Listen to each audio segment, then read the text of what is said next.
these are things that are not in my breakdown video, but sort of the reactions I've seen since the special came out. If you want to see the actual breakdown of it, you can go to that video. By far, the biggest controversy of the whole special was the gay couple in it, which is actually just very surprising to me for a lot of reasons. I saw a lot of comments online of people saying I was watching the special and I stopped once I saw the gay couple. I mean, I think we're pretty used to that, at least in America, seeing that. So I don't know. It's very odd to me that that is such a controversy when it was literally like a 3-second thing that happened in the whole entire special. And one of the big reasons I think this is kind of crazy is that David Yost, who plays Billy, is gay himself. David's been very involved in the Trevor Project. If you don't know what that is, it's a hotline for kids who are in the LGBTQ community, helping them, a suicide prevention hotline. They offer counseling to kids for free. He wants to make sure that that's included. He was very heavily involved with the project. They asked him for his input on a lot of things with the 30th anniversary special. And I just don't see most people, if you're kept up with Power Rangers, you would know that this is probably going to happen if David's involved in it. The season of Dino Charge, we had a character named Riley who was played by Michael Tabor. Michael claims that Riley was in fact gay and he had feelings for Chase. This is not something that's ever been officially stated by Power Rangers. I really just believe this is a personal choice that he made as an actor to play that character in that way. So I don't really consider him the first gay character of Power Rangers because it's not official. It's not ever put into the lore. People are welcome to believe that if they want to, or to look at it that way. That's totally fine. But it was never officially said by the creators that that's what they wanted or that's what they were writing. Our first official gay character was in the Power Rangers 2017 movie, where Becky G played Trini, and she does allude to the fact that she is, in fact, a lesbian. But they don't make a big deal of it, and in certain foreign markets from America, they cut that out of the movie because, believe it or not, there's some countries that aren't as supportive of it as America, and there's a lot of Americans who would be up in arms if I said that because they think we're the worst country in the world when it comes to that, but we're actually not always. Not saying we're the best. And of course, in the most recent season of Dino Fury, Izzy and Fern was our first lesbian couple officially on the show. I thought they did it in a very, very beautiful way. We got to know Izzy as a Power Ranger, as a person, as an athlete, way before we found out anything about her sexuality. People shouldn't just be defined only by their sexuality, and I think there was so much more to her character that we should know and love before some people would judge her for just simply that fact. It honestly amazes me people are up in arms about this when Power Rangers from its core back in the 90s was all about diversity. The original mixed cast of having an African American and having someone of Asian descent was not something that was heard of back then. A lot of times you had your shows that were written for white people or written for African Americans, and that is it. There were no mixed casts of any type. If you don't want Power Rangers to be diverse, you're kind of barking up the wrong tree. That's been its thing since the very beginning. So the fact that they're including a gay couple, if that upsets you, you kind of missed the whole point of Power Rangers in the first place from the beginning. At the end of the day, it really just amazes me that people care this much about that when we've seen this in plenty of shows. I don't know why they pushed it. I know it's a kid's show, but this special was aimed more towards adults in the first place. I don't understand why that's such a big deal. And that's really the only thing most people are talking about, it seems to be. Quickly, I just want to give a shout out to Ryan Cooper, who voiced Robo Minotaur, because I didn't know who he was at first. When the special was coming out, the IMDb page wasn't super well done yet.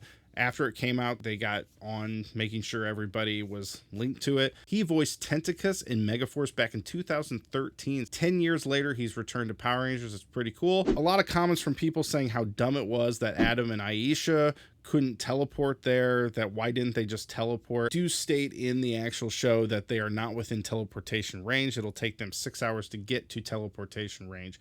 So it is explained technically, but a lot of people I think miss that. I do find it weird that the Lost Galaxy Rangers and the Phantom Rangers were caught by Robo Rita. If they could teleport, maybe mirror noise within teleportation distance and wherever the Phantom Ranger was. Like I said in my other video, there's really no point for the Phantom Ranger to be there. He typically doesn't get involved in that stuff. But now the CGI Megazord, that is my own critique in all honesty. But I do want to point out that Simon Bennett, who was a producer on the show, actually tweeted out and said due to the studio space they could not make a lunar surface, so they couldn't use the actual suits. They had to do CGI instead. I'm a little disappointed in, I mean, I understand there's limitations. Power Rangers is not a super high budget production. They had to do what they could with limited budget. I don't know. I understand as a fan, but I also am disappointed because it just didn't look great, in my opinion. Charlie Kersh, of course, I knew was going to get some backlash because people just don't like to accept new people when it comes to Power Rangers. But she did outstanding in my book. I thought she was amazing. She's definitely the perfect fit for Power Rangers. And the one thing I see a lot of is just a bunch of bland statements of people saying she sucked, her acting was terrible. They don't actually have any real reason or example of why she sucked or why she was bad, but they want to keep saying that she was horrible. What I think makes her a really pretty good actor is that she can do multiple things emotionally in her face, physically with her body, all at the same time. When she's walking away from Zach and he says something to her, she'll roll her eyes as she's walking, turn around, you know, maybe sigh a little bit. What do you think it means to be a ranger? Kicking butt? Two quips, having fun? She does all those things really well, and I think she does a lot better acting job than some of the original cast, of course. I mean, not to harp on David Yost, I like him a lot. The scene where Zach and Billy are going to tell Min that Trini is dead, he just kind of paces back and forth, which to me seemed like an odd choice, seemed kind of like a middle school musical.